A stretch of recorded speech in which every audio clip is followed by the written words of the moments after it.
Assalamualaikum warahmatullahi wabarakatuh. Waalaikumsalam warahmatullahi wabarakatuh. Kembali lagi di Bincang Santri Pesantren Life Skill Darun Najah. If you want, You you can. can. Oke, pada kesempatan kali ini di kesempatan podcast atau Bincang Santri Life Skill Darun Najah kesempatan kali ini kita kedatangan bintang tamu yang sangat spesial. Kenapa spesial? Karena ini bocoran sedikit bahwasanya Mas Fajri itu santri Life Skill Darun Najah. Kemudian santrinya itu bisa dianggap spesial ya. Mungkin kalau ada yang penasaran kenapa spesial, ya bisa nanti hubungi Mas Fajri sendiri gitu ya. Nah, supaya kita lebih mengenal Mas Fajri, mari kita kenalan dulu ya. Jadi teman-teman yang kenalan, kalau saya sudah kenal. Mas Fajri coba perkenalkan diri kepada teman-teman yang mungkin nanti akan melihat video kita. Oke, selamat malam Mas Faki. Selamat malam, Mas Selamat malam Fajri. ya, bener ya. Malam lah. Selamat malam Mas Faki dan teman-teman malam Ramadan. semua. Iya. Perkenalkan, nama saya Muhammad Fajri Khalil Zain. Teman-teman bisa panggil saya Fajri atau Fajri Zain ya nickname-nya. Saya merupakan santri Pondok Pesantren Life Skill Darun Najah. Asuhan dari beliau Profesor Dr. Kiai Haji Ahmad Izzuddin MAG. Dan alhamdulillah ya Mas Fakih, saya saat ini juga sedang menempuh pendidikan di Pasca Sarjana Ilmu Falak UIN Wali Songo Semarang. Ongoing MH. Ya. Amin, doakan saja. Amin. Ya, oke. Ilmu falak berarti Mas ya jurusannya. benar, Sudah ilmu benar. falak, sekarang sudah pasca sarjana. Otomatis ya pengetahuan tentang ilmu falaknya itu ya tidak diragukan lagi ya pastinya ya.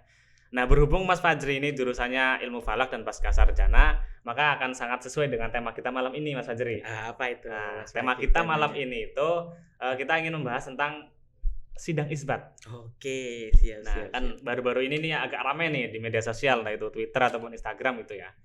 Ada yang mengatakan bahwasanya sidang isbat itu apa ya, pemborosan anggaran lah, kemudian sidang isbat itu buang-buang waktu atau yang lain mungkin.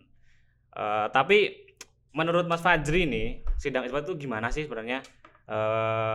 Adanya sidang isbat itu apakah punya landasan tertentu Mas Fajri? Oh, jadi ya memang ya Mas Fakih, semua program atau kegiatan yang dilaksanakan oleh pemerintah itu sendiri, di mana sidang isbat nih pelaksanaan misalnya Kementerian Agama ya. Nah, ya betul. Pastinya itu punya landasan baik secara hukum, moral ataupun kaidah-kaidah sosial yang berlaku terhadapnya seperti itu. Dari bidang hukum saja contohnya, saya kupas dari awal dulu mungkin ya. Nggak usah ke peraturan menteri dulu. Oke. Kita punya namanya landasan hukum, landasan kehidupan kita bernegara yang namanya Pancasila. 5 sila yang menjadi sumber hukum, sumber moral sosial masyarakat dan sebagainya. Dalam Pancasila tersebut ada 2 sila yang bisa saya highlight dalam pembahasan ini. Yang pertama itu sila pertama ketuhanan yang Maha Esa, dan sila yang keempat kerakyatan yang dipimpin oleh hikmat kebijaksanaan dalam permusyawaratan perwakilan. Di sini sidang isbat itu memiliki posisi sebagai kita pelaksana atas perintah-perintah Tuhan karena kita merupakan hamba dari Tuhan, ketuhanan yang Maha Esa. Itu penjalanan atas sila yang pertama. Dan yang kedua, sila keempat diwakili oleh kebijaksanaan, mohon maaf, kerakyatan yang dipimpin oleh kebijaksanaan. Oh iya. Ya, sila yang keempat yaitu kerakyatan dipimpin oleh hikmat kebijaksanaan dalam permasalahan perwakilan. Jadi memang kebijaksanaan yang diupayakan agar masyarakat itu bisa hidup dengan adil dan damai itu biasa dilaksanakan dalam forum yang namanya permusyawaratan perwakilan. Iya. Jadi kayak nggak mungkin kita sekarang rakyat Indonesia berapa masih 270 juta lebih atau sekarang 280 juta ya. Jadi sudah kita ingin bermusyawarat langsung dengan semuanya, mau ditaruh mana itu tempatnya ya kan. Jadi memang sesuai landasan tersebut kita melaksanakan permusyawaratan perwakilan yang diwakilkan oleh pemerintah maupun pihak-pihak yang menjadi perwakilan dari masyarakat itu sendiri, perwakilan dari suara masyarakat itu sendiri. Dari sini kita bisa melihat bahwasannya Kementerian Agama atau pemerintah itu punya kewajiban untuk merangkul semua suara yang ada di masyarakat yang kemudian mereka putuskan menjadi sebuah keputusan yang kemudian diumumkan, di mana pengumuman ini pun ditunggu oleh masyarakat itu sendiri. Iya. Jadi memang pemerintah di sini itu melalui sila-sila tadi itu emang ingin ya tujuannya untuk memfasilitasi masyarakat agar masyarakat itu tidak bingung kayak gitu dalam menentukan awal bulan Komariah. Oleh karena itu kemudian pemerintah meratifikasi yang namanya peraturan PMA, Peraturan Menteri Agama nomor 1 tahun 2026. Masih sangat baru ya. Tahun ini. Iya. Di mana dalam peraturan ini ya Mas Fakih, asal teman-teman tahu semua, di dalam peraturan ini sudah jelas kenapa sidang isbat itu perlu untuk dilaksanakan. Yang dinamakan sidang isbat itu siapa? Pihak-pihak yang terlibat itu apa, yang dibahas di dalamnya itu apa, tujuannya apa, yang ingin dihasilkan dan diumumkan ke masyarakat itu apa. Jadi teman-teman kalau apa gunanya sidang isbat bisa dibaca dulu mungkin PMA nomor 1 tahun 2026. Oke, siap. Mungkin nanti akan saya baca Mas Fajri. Iya, siap. Saya jadi ingat itu pada masa dulu ketika saya masih kecil itu ketika mau Syawal atau mau Idul Fitri lah, kami sekeluarga itu biasanya setelah sholat maghrib kemudian menunggu di depan TV bersama-sama sidang isbat itu nanti hasilnya apa, apakah besok itu lebaran ataukah lanjut puasa. Nah itu merupakan ya salah satu kegiatan yang memorable bagi saya sendiri mungkin atau bagi banyak teman-teman yang lain. Iya, jadi ketika kita sudah menunggu, oh ternyata besok lebaran ya pasti habis itu di masjid-masjid akan terkumandang takbir-takbir. Nah kemudian Mas Fajri, karena sidang isbat itu kan sampai dibuatkan peraturan khusus oleh Menteri Agama. Iya, benar. Nah itu pasti kan ada alasannya. Nah itu kenapa sih seberapa penting sidang isbat sampai kok bisa dibuatkan peraturan khusus tentang sidang isbat? Ini pentingnya ya. Pentingnya itu pentingnya kenapa? Sidang isbat berarti ini. Secara gamblang saya bilang kenapa sidang isbat ini perlu untuk diadakan atau dilaksanakan untuk kemaslahatan bersama. Kemaslahatannya bagaimana itu bentuknya? Kita harus melihat dari hal yang terkecil atau hal-hal yang berada menjadi akar dari kebijakan ini. Akarnya adalah kebutuhan masyarakat. Kita tahu bahwasannya masyarakat Indonesia itu hidupnya majemuk. Banyak sekali golongan lah ya. Banyak sekali golongan, banyak sekali pemikiran. Dalam satu keluarga aja ya, kalau teman-teman lihat dalam satu keluarga antara suami, istri dan anak-anak pasti ada kalanya mereka punya pendapat yang berbeda. Pasti. Apalagi masyarakat dalam satu negara. Dalam satu negara ini banyak pemikir-pemikir yang memiliki dasar pemikiran yang kemudian berpengaruh terhadap proses penentuan awal bulan Komariah itu sendiri. Sebagaimana mungkin teman-teman bisa baca ya di buku ini. Ini merupakan buku karangan dari Profesor Ahmad Izzuddin sendiri. Pengasuh kita dong. Iya, pengasuh kita. Dalam buku ini disebutkan bahwasannya metode dalam penentuan awal bulan Komariah di Indonesia tuh setidaknya ada 2 mazhab atau 2 aliran. Yang paling umum itu yang paling umum karena nanti kalau dikupas satu-satu butuh berapa banget SKS sih dia lagi sampai jam 12. Siap, ini besok juga bisa ini. Oh iya benar. Iya, itu dua metode utama yang bisa digunakan oleh masyarakat Indonesia. Yang pertama itu metode hisab. Yang kedua namanya ru'yat. Yang hisab ini mereka tuh menggunakan perhitungan matematis terhadap pergerakan benda langit untuk menentukan awal bulan Komariah. Jadi secara perhitungan saja Mas Fakih. Perhitungannya menunjukkan hari ini, ya udah mereka menunjukkan hari ini. Tetapi untuk aliran yang kedua yaitu ru'yat. Mereka tuh juga menggunakan hisab, tapi hisabnya digunakan sebagai penunjang. Tapi yang menjadi pokok dasar penentuan mereka adalah proses fisik, proses pengamatan, proses observasi terhadap hilal itu ya. Jadi mereka itu memverifikasi hisab itu apakah benar-benar terjadi, apakah bisa terlihat apa enggak. Karena mereka beranggapan bahwasannya yang menjadi nas, yang dinaskan oleh hadis yang diucapkan oleh Rasulullah itu, ru'yat itu merupakan kegiatan fisik. Jadi tidak bisa digantikan oleh proses perhitungan saja karena membutuhkan verifikasi. Dari beragamnya metode yang ada, beragamnya pemikiran yang ada di masyarakat, dan kita juga punya ormas ya. Biasanya ormas ini menjadi pihak yang menjadi acuan oleh masyarakat. Jadi tiang pancang. Iya, tiang pancang, dan ormasnya ini banyak teman-teman.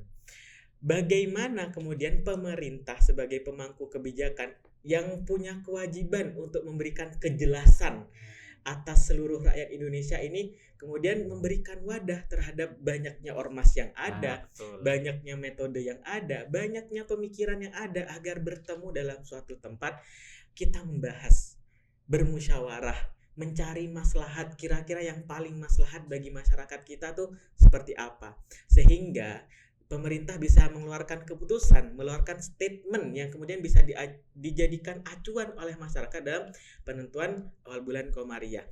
Teman-teman bisa bayangkan saja, misalkan ya, gak ada pengumuman sidang isbat, berapa orang yang bakalan bingung besok itu tanggal 1 Syawal atau belum.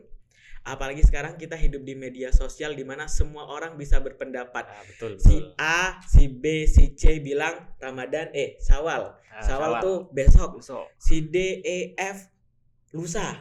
Apalagi yang bicara itu orang yang berpengaruh. Iya, benar. Terus ada yang bilang lagi kalau Syawalnya itu hari ini. Karena apa? Karena dia sudah nelpon Allah. Ini takut banget. Iya itu, Iya. Lah terus masyarakat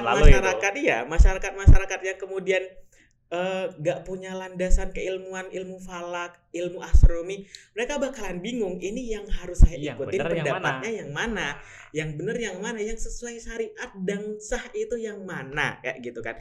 Jadi di sini kemudian pemerintah itu punya tanggung jawab atas kevalitan informasi yang telah beredar seperti itu. Jadi oleh karena itu pemerintah memberikan wadah bagi banyaknya pemikiran, banyaknya ormas, banyaknya pihak-pihak yang terlibat yang menjadi acuan oleh masyarakat itu untuk duduk di satu tempat bermusyawarah mencari kemaslahatan, kira-kira yang paling maslahat bagi masyarakat kita itu seperti apa. Dan kemudian pengumuman yang disampaikan oleh Menteri Agama setelah sidang isbat tersebut menjadi sebuah keputusan yang mengutamakan maslahat dalamnya. Oleh karena itu setelah ada pengumuman itu masyarakat kan nggak bingung lagi kan masalahnya. Oh, saya bisa mengakhiri puasa besok nih. Saya Syawalnya hari rayanya lusa. Saya masa opornya berarti besok. Benar. Nah, saya jadi ingat nih Mas Fajri. Dulu itu di tahun 2011-an gitu ya. Itu pernah terjadi tragedi mungkin ya. Kita katakanlah tragedi opor basi namanya. Namanya opor basi itu iya. Kenapa kok jadi namanya tragedi opor basi? Karena pada saat itu mungkin masyarakat masih awam ya terhadap sidang isbat itu apa, kemudian ya masih belum umum lah, mereka itu belum terlalu paham terhadap sidang isbat. Kemudian setelah tahu bahwasanya puasa sudah 29 hari, kemudian taunya kalau sudah 29 hari berarti besok lebaran nih. Ya udahlah, ibu-ibu pada masak opor, masak ketupat dan lain-lain. Kemudian pada malamnya ternyata diumumkan hasil daripada sidang isbat, menyatakan bahwasanya Syawal itu jatuh pada hari lusa atau esoknya lagi. Nah, maka ya sudah, opor-opor atau makanan yang sudah dimasak oleh ibu-ibu ya basi semua pada hari rayanya. Itu kalau kita melihat secara sosial ya, tapi kalau melihat secara spiritual, bahwasanya kita itu melaksanakan ibadah kan sudah ada ketentuannya masing-masing, sudah ada waktunya masing-masing. Ketika kita melaksanakan sholat Idul Fitri di tanggal atau di hari yang tidak pas, dalam artian melaksanakan Idul Fitri di tanggal 30 Ramadan, ya itu kan jadi nggak sah sholat idnya atau menjadi tidak sah ibadahnya ya, gitu. Puasanya atau bagaimana. Ini Mas Fakih tahu nggak ini, teman-teman juga tahu nggak, ternyata keresahan yang ada saat ini sebenarnya udah disadari oleh masyarakat tuh sejak dulu. Dan bahkan masyarakat nih udah melaksanakan sidang isbat ini sendiri sejak dulu juga. Meskipun namanya bukan sidang isbat. Kalau itu Mas? Kalau Mas Fakih mau tahu ini ya, saya ceritakan mungkin sejarahnya. Kita tuh hidup di Semarang, di kota Semarang. Kota Semarang ini punya tradisi yang namanya Dukderan. Setiap tanggal 29 atau menyambut bulan baru. Puasa sebelum puasa. Dukderan itu yang biasanya di itu ya, apa namanya? Di alun-alun kota Semarang, di masjid apa itu namanya Mas? Masjid Agung ya. Nah, Masjid Agung Kota Semarang atau di Kauman. Nah, tempatnya di Kauman, betul. Biasanya itu mereka ngelakuin pawai. Pawai dari balai kota ke Masjid Agung. Kauman. Iya, itu ada kisahnya juga itu Mas Waki. Apa itu? Dan mereka biasanya pas pawai bawa yang kayak ini hewan gitu loh. Hewan yang bentuk naga tapi badannya kayak kambing dan sebagainya, itu yang namanya warak endok. Itu ada filosofinya juga. Di mana itu Mas? Nah, ini saya ceritakan dari awal ya. Jadi pada tahun 1881 Masehi, masyarakat Semarang itu ya namanya orang punya pemikiran berbeda-beda ya. Mereka tuh penentuan awal bulan Komariahnya juga berbeda-beda Mas Fakih, khususnya dalam puasa ini. Ada satu tokoh masyarakat si A, terus ada satu tokoh masyarakat B, tokoh masyarakat yang C. Mereka ini punya pendapat yang berbeda-beda. Jadi dalam satu kota ini yang nggak begitu besar ya, dalam iya lingkupnya itu maksudnya lingkupnya nggak senegara ya, masih satu kota. Itu banyak sekali pendapat yang berbeda sehingga masyarakat kemudian jadi bingung, saya harus ikut siapa ini. Terus atas dasar kejadian yang ada di masyarakat tersebut, bupati pada tahun itu menginisiasi sebuah pertemuan bagi masyarakat umum, dan yang diwajibkan tuh sepertinya tokoh-tokoh agama, ulamanya pasti tadi ulama ya, yang atau juga orang-orang yang menjadi representasi masyarakat itu sendiri. Mereka dipertemukan dalam sebuah forum di mana dalam forum tersebut kemudian mereka berdiskusi terkait penentuan awal bulan Ramadan kayak gitu. Oh iya, Ramadan. Jadi pas apel, nanti mereka tuh ngadain apel atau upacara di depan balai kota yang kemudian rapatnya dilanjutkan di Masjid Agung. Oh, berarti harus jalan kaki dulu. Iya, dan masyarakat itu banyak nunggunya di Masjid Agung. Di dalam Masjid Agung tersebut kemudian masyarakat tuh banyak nunggu hasil dari upacara ataupun diskusi musyawarah yang dilakukan oleh pemerintah dan juga tokoh-tokoh masyarakat tersebut tadi. Lah kemudian setelah ditentukan kapan awal Ramadannya, mereka kemudian membunyikan beduk. Nah, makanya beduk itu ya, yang bunyinya duk. Selain itu di depan Masjid Agung ini juga dibunyikan meriam sebanyak 3 kali atau mirip suara petasan. Der. Oke. Makanya namanya tuh duk deran kayak gitu ya. Ya, ini terus benar-benar baru tahu ini Mas ya. Iya benar. Terima kasih nih. Namanya duk deran karena itu. Jadi ketika beduk itu dipukul sekali terus kemudian dinyalakan meriam bambu atau apa itu sebanyak 3 kali, masyarakat kemudian tahu besok nih Ramadan kayak berarti gitu. Kalau dinyalain beduk dan meriam itu berarti besok masuk. Kalau nggak dinyalain berarti besoknya lagi. Seperti nanti dinyalainnya besoknya kayak gitu. Siap. Jadi emang setelah adanya inisiasi dari bupati pada tahun tersebut terhadap musyawarah masyarakat ini yang namanya Dukderan itu, sejak saat itu kemudian masyarakat Semarang itu bisa melaksanakan Ramadan bersama. Iya, entah itu mau Sa'bannya 29 hari atau 30 hari, mereka punya acuan bareng kapan kita Ramadannya. Terus karena musyawarah tersebut itu menggambarkan hasil yang mufakat dan kesatuan dari masyarakat itu, kemudian diciptakanlah yang namanya warak ngendok ini Mas Fakih. Jadi gitu. Warak ngendok ini kalau teman-teman perhatikan, dia tuh punya kepala naga, badannya itu unta, kakinya itu kambing kayak gitu. Ini kayak hewan-hewan simera gitu. Iya benar. Ini merupakan representasi dari suku mayoritas yang ada di masyarakat pada saat itu. Naga melambangkan suku Cina, unta Islam, Arab, masyarakat Arab, kayak di Pekojan itu kan Arab. Terus yang kambing itu Jawa. Seperti itu. Dan namanya ini warak. Warak itu diambil dari bahasa Arab, warok.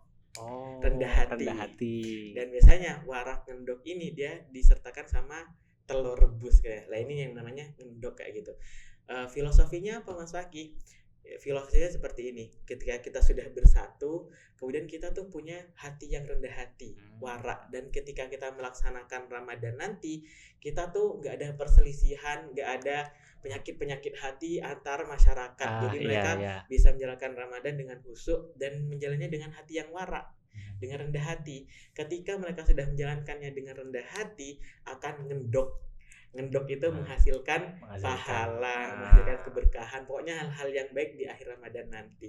Ini kayak sebenarnya sidang isbat tuh udah dicontohkan karena memang masyarakat tuh merasa perlu adanya satu kesatuan yang bisa mereka jadikan sebagai acuan dalam kehidupan sehari-hari, khususnya dalam penentuan bulan Qomareh ini Mas Fakih. Ya, jadi gitu ya teman-teman ya.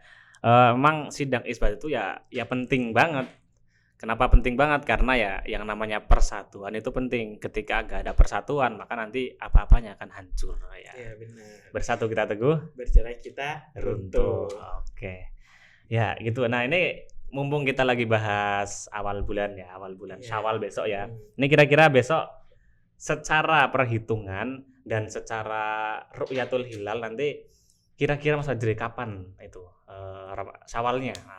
Nih ru'yatul hilal itu kan memang harus memvalidasi hasil hisab perhitungan itu dengan proses pengamatan langsung. Jadi di dalam PMA tersebut nomor 1 tahun 2006 itu Kementerian Agama sudah menentukan bahwasannya dalam proses ru'yatul hilal ini ada yang namanya kriteria ru'yatul kriteria MABIMS itu yang merupakan hasil keputusan dari 4 negara di ASEAN. Ada Malaysia, Brunei, Indonesia dan juga Singapura. Ya, jadi kita tuh punya perhitungan secara sains di mana dalam perhitungan tersebut menjadi landasan bahwasannya ketika posisi hilal pada saat itu udah memenuhi kriteria tersebut, maka kesaksian yang ada dapat diterima dan dijadikan sebagai acuan untuk menentukan awal bulan. Kriterianya gimana itu, Mas? Kriterianya itu ketika hilal memiliki ketinggian minimal 3 derajat dan juga elongasi 6,4 derajat atau 6 derajat 24 menit ya, Mas. Itu 2 kriteria harus terpenuhi atau salah satu, Mas? Harus terpenuhi keduanya. Oke. Ya.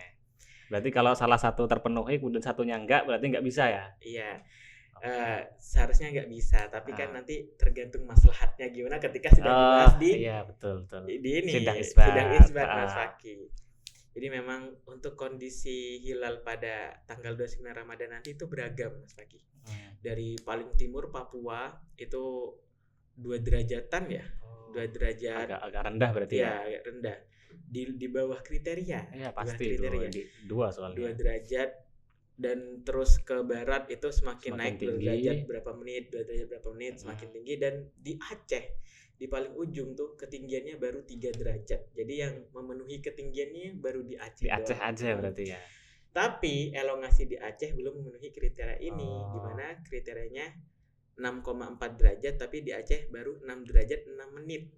Berarti 6,1 ya. 6,1. Masih kurang dikit. Iya, jadi misalkan diadakan ru'yatul hilal nih dari Papua sampai NTT, Maluku, Makassar, Jawa, Kalimantan dan Aceh. Hasilnya ini kan harus disatukan dulu untuk kemudian dijadikan sebagai keputusan.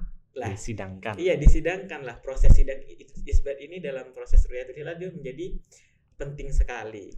Gak hanya untuk ru'yatul hilal sebenarnya, untuk yang megang hisab juga penting sekali kayak gitu, karena untuk mencari maslahat. Dan untuk nanti kemungkinan Syawalnya jatuh di tanggal berapa, 20 atau 21, kita nunggu hasil sidang isbat saja, Mas. Karena di dalam sidang isbat tuh banyak sekali stakeholder yang terlibat, dari pemerintah, terus juga dari Ormas, terus juga Mahkamah Agung juga dilibatkan.